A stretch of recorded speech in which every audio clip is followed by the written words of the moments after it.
All set, Mr. Chair, and just for the record, I am joined by my assistant clerk, Donna Pelagian. You just can't see her. Not a problem. Great. Good evening, everyone. It's about a little after 5:30 on July 22nd, and I'd like to call the meeting of the Providence Ethics Commission to order. Madam Clerk, if we can start with a roll call, please. Chairman Andrew Cantor. Present. Kelly Monteiro Caesar. Present. Nick Inglis. Present. Christopher Redden. Present. David Stubbe. Present. And we have 5 present. We have a quorum. Thank you very much, Madam Clerk. I appreciate it. You're welcome. Going through the agenda, the first item is to address personnel changes that we've had. First, I'd like to officially welcome Christopher Redden. He's the newest member of the commission. Christopher, if you want to just take a minute, I don't know that you've ever had any contact with your fellow commissioners here, members of the commission. So if you just want to introduce yourself, that'd be great. Sure. Like the chairman said, my name is Christopher Redden. I'm excited and honored to be serving with you all. This is my first foray into this type of city service, so looking forward to that. And in my normal life, I work in public education, public policy, so I'm excited to explore and support something a little bit different than my day job. Thanks for agreeing to serve, Christopher. We really appreciate it. Welcome to this body.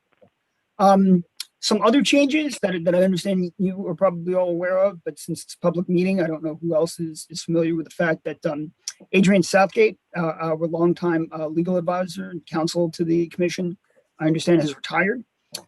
Sitting in tonight as our counsel to the commission is attorney Jillian Barker. And so I appreciate her helping us out tonight. I have spoken with the city solicitor, and I understand that we're supposed to get a longer term assigned solicitor or attorney to help us. And so I look forward to that person joining us shortly. And as you know from the roll call, we're down to 5 people. And so we need everyone to attend each time that we have a meeting in order to make the quorum. And, given people's schedules, it's dicey. And so I have reached out to the city council's chief of staff and the mayor's deputy chief of staff about the vacancies. I just did it recently, but I understand that they'll move to fill the slot. So hopefully we can get back up to a full complement of 7 members.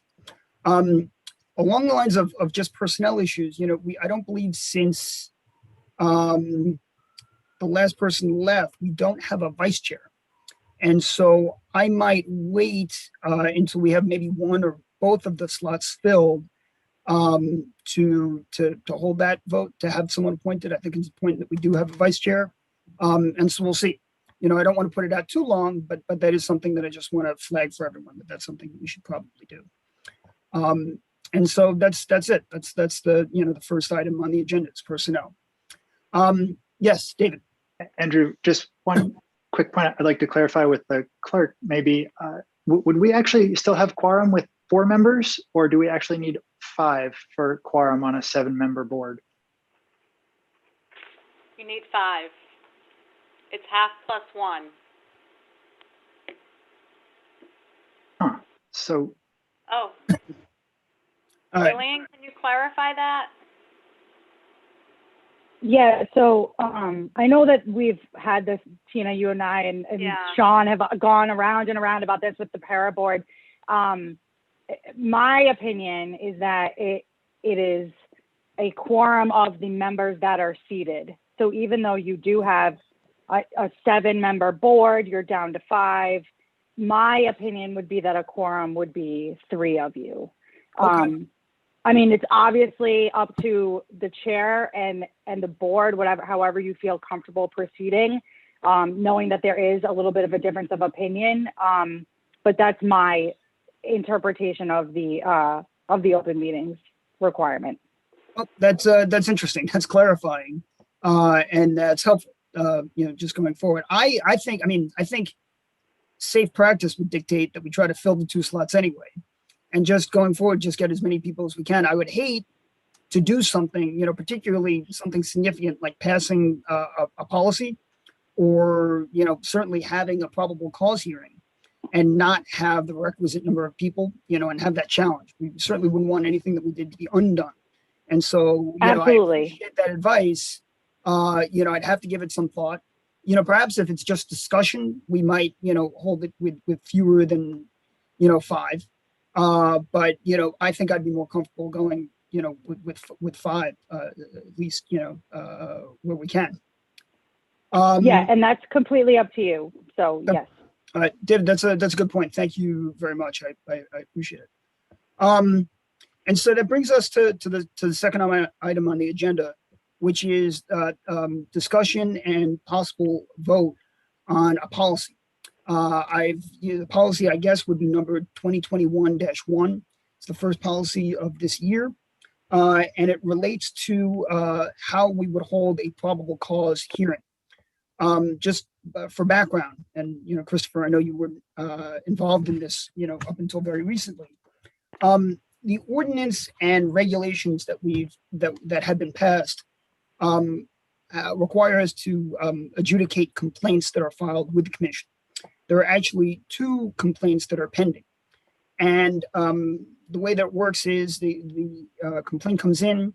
We have an initial determination meeting, which is determined whether, assuming the facts alleged in the complaint, assuming to be true, are enough to allege a violation of the statute, of the ordinance. And if so, it's referred to an investigator. The investigator does the investigation and then comes back with a report that's given to our legal counsel. The legal counsel drafts an analysis of it in a memo, and then those items are given to us, and we are to hold an initial, probable cause proceeding.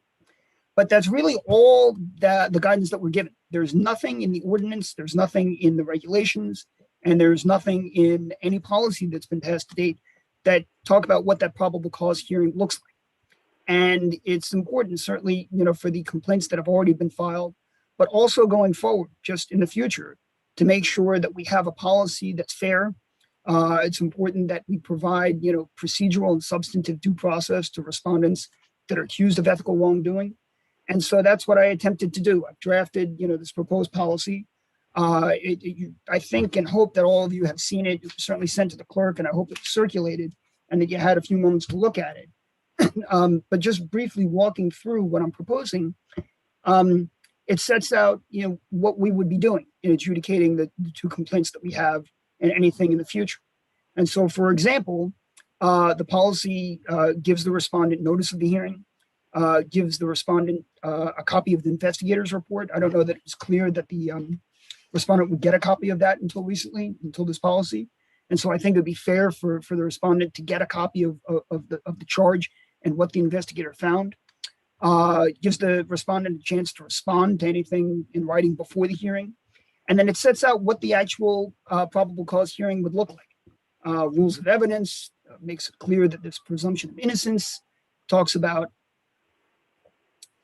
I'm sorry, it looks like, okay, yep, you're posting the text of the policy. Yeah. And so it's 7 pages, and so I wouldn't expect us to go through all of it now. Again, I would hope that you would have looked at it in advance, and I'd be certainly happy to tee up any discussions or answer any questions. But it talks about things about rules of evidence and what evidence we consider, how we would deliberate, when we would deliberate, and really the goal is to provide a framework. As we've been waiting for these investigations to come in. And I'll get to the status on those in just a minute, but once they come back, we then have to deal with it. And so this policy would be the way that I would suggest that we proceed. That once we get the investigators' reports on either of them, this is how I would think we would go forward in handling it. At least that's what I'm proposing. And so that's what I've attempted to do. It has been reviewed by both law department, and we've had an outside counsel to help us, at least one of the investigations. That law firm had looked at it and given us some advice on that. And so I've taken that into account. And again, the goal is transparency as much as we can and to be as fair as we can. And that's what I've done. If anyone has any questions, you want to talk about any particular issues, I'd be happy to open the floor. And if not, if you've read it and you're comfortable with it, and you think this is a good effort, I would invite someone to move move that it be passed as a policy. Caesar, Kelly? Yes, thank you, Andrew.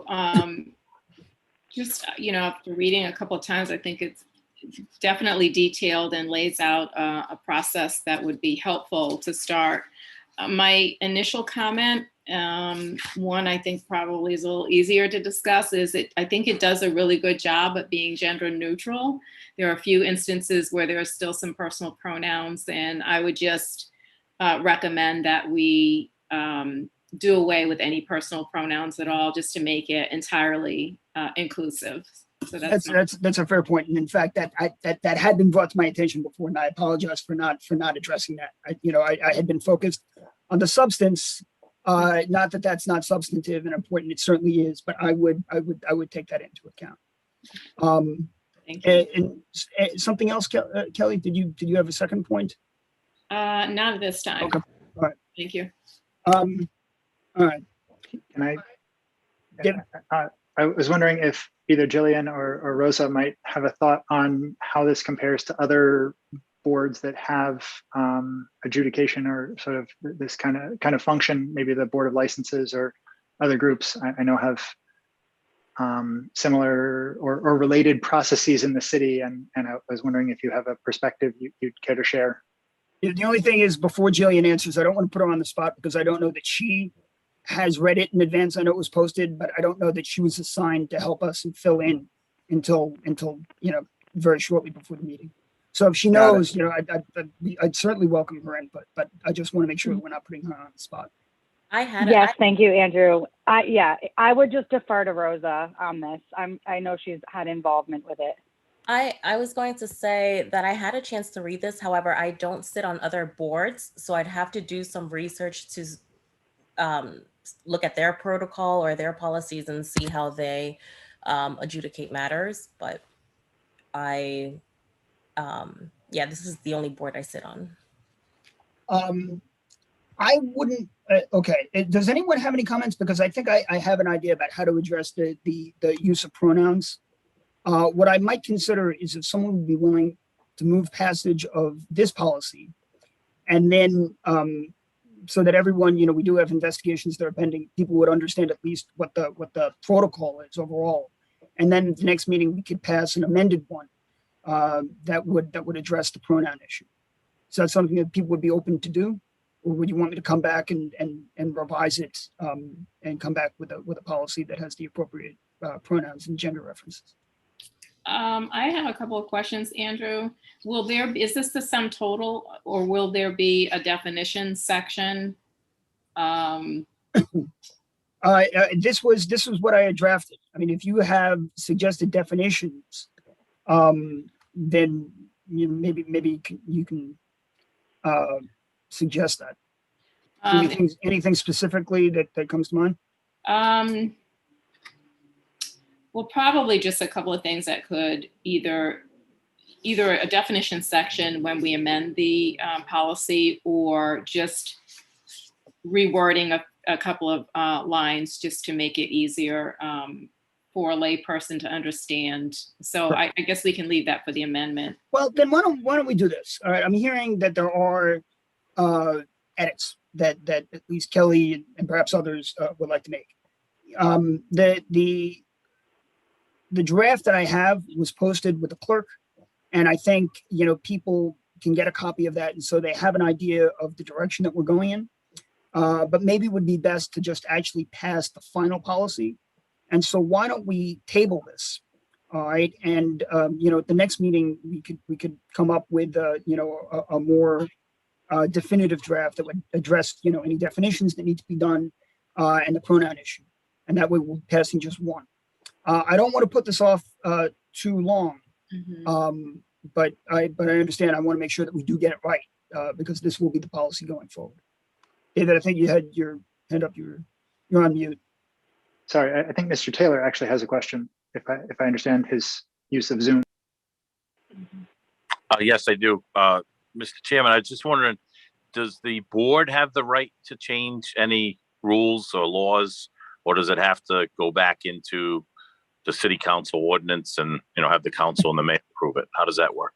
So my understanding, and I'd ask our legal advisor to weigh in, but the ethics ordinance discusses the powers of the body, and then there are regulations that were passed by the city council, and so those regulations were duly enacted, but there are holes in them, things that need to be filled in to describe how things work.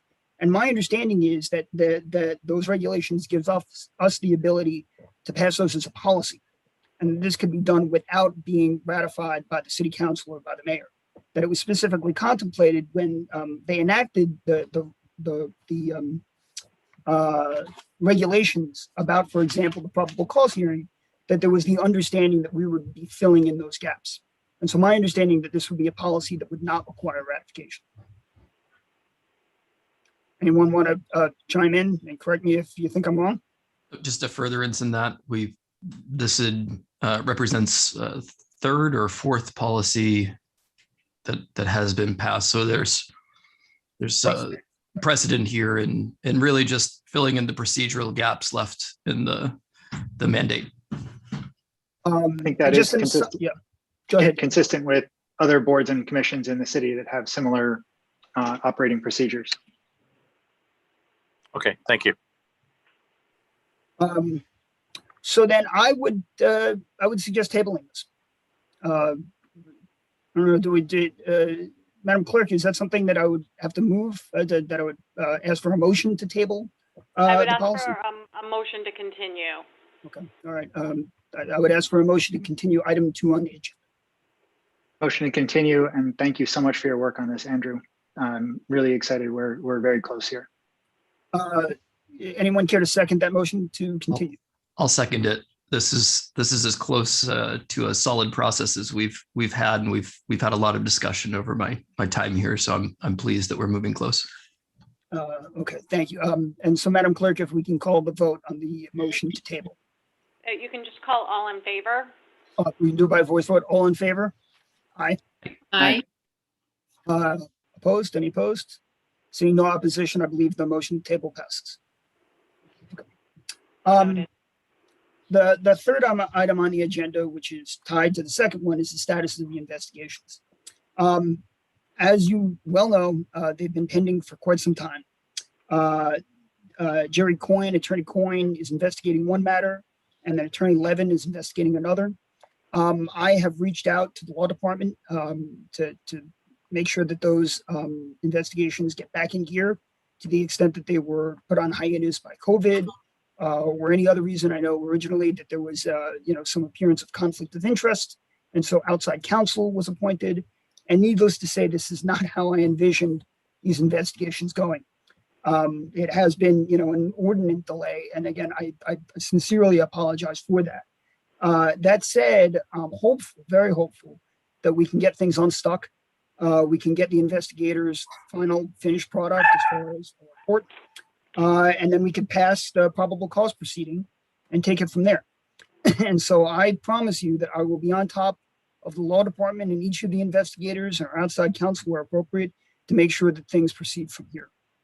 And that's all I can tell you at about this time. Anyone have any questions? Okay. What can we do to help or assist in moving things forward? Thanks. Let's see where we are. Once I'd let folks know that we're in good shape with the procedure, and that we're very interested in moving things along. My hope is that we'll be able to see some progress on that. But believe me, I'll let you all know at the next meeting or a meeting that I can call as soon as possible if I think I need your assistance with it. And so that, I think, brings us to the fourth item on the agenda. Nothing to be voted on, but I just noted that there's been a lot of focus, for understandable reasons, on the investigations. And for a while, since I became chair, the focus was on how we get people to effectively air concerns that they have with this body through the complaint process, through hotlines, that sort of thing, tip lines. And I think that's important. But I would also like to see us take a proactive approach and things that we can do that we're not waiting on people to come to us with concerns about ethics. And so I think outreach and education is probably something that we can do without having to wait. And I would invite every member of the commission to come up with ideas and go through the ordinance to figure what areas we might focus on. One that jumps out at me is there is a specific provision in the ordinance, paragraph E, about campaign ethics. And there are some key campaigns that are being held coming up in the season. And I'm wondering whether with either the MIO or the ethics education officer, we might come up with a program or something to make clear what the expectations are about campaign ethics. Just very, very briefly, people aren't to do political activities on duty. You're not to campaign for people. You can't solicit employees from the city. And I think this is all, while I don't have any reason to believe that these provisions are being violated, I think it's important that people who are running for office, or considering running for office, or be involved in a campaign, know about these important provisions. And so because there are so many elections that are coming up, I think that might be something that we would, focus some more attention on. Any thoughts on it, Rosa? To address that section of the code, the ethics education coordinator, Leonela Felix, she created kind of like a pamphlet, and she sent it out as a mass email to all city employees and officials. I would have to check my email inbox to see when that actually happened. Actually, I could forward it to you so that you can take a look at it. And she basically summarized that section of the code in regards to campaign ethics. That's great. I mean, I certainly would like to see that. And I think the email is important. There may be follow-up that we might want to do, to publicize it. But Nick, could that be distributed to the whole group as well? Yeah, that's not a problem. Thank you. All right. So I for one to take a look at it, and then I'd certainly work with Rosa and I'm sorry, I can never Leonita. Leonela Felix. No, sorry, Leonela Felix. To work with Ms. Felix to come up with possible other programs or other ways that we can let folks know about it. But again, I invite you to look at the ordinance and see if there's other things that we might work with the MIO and the ethics coordinator about education outreach. All right. Those are the items on the Mr. agenda. Taylor has his hand up again. Yes, Mr. Yes. Chairman, sorry about that. I'm trying to go through the correct. I don't want to interrupt anybody. So thank you for acknowledging my hand up. I was just wondering on the two lawyers that you mentioned was, I forgot, 11 and the other one. And I don't know if you can answer this, but I'd like to know because I know last time, which was a year or so ago that we met, that Carl Levin, is that my complaint? Because I thought we were throwing that out because nobody authorized that to do. So, yeah, by way of that, yes, this is not on the agenda, so I don't know what can be binding here, Mr. Taylor, but my recollection is that Attorney Levin was the investigator in that. And he advised us that it was his opinion that that provision of the complaint regarding misuse of authority was probably not enforceable and not constitutional. And we as a body rejected that advice. We disagreed with that. And so I believe what we will be doing is going back to the investigator, to Mr. Levin, and saying we appreciate his thoughtful memorandum regarding the constitutionality of the provision, but assuming that is enforceable, assuming it's the case, factually, what is the basis for the complaint to actually do the investigation and get to the factual matters behind it. And so that's my recollection of where things stood. Okay. All right. Thank you. No problem. Anyone else? Fellas, ladies? All right. I believe that brings us to the conclusion, and I guess I move that we adjourn at 5:58 p.m. If someone or can ask make for a that- motion. Yeah. Correct. And I invite a motion to adjourn. So motioned to adjourn. Second. Anyone want a second? Christopher? Second, I'll All second. right, thank you. And can this be done by voice vote, Madam Clerk? Yes, it Okay. can, Chair. And so I guess all in favor of adjourning at this time? Aye. Aye. Any opposed?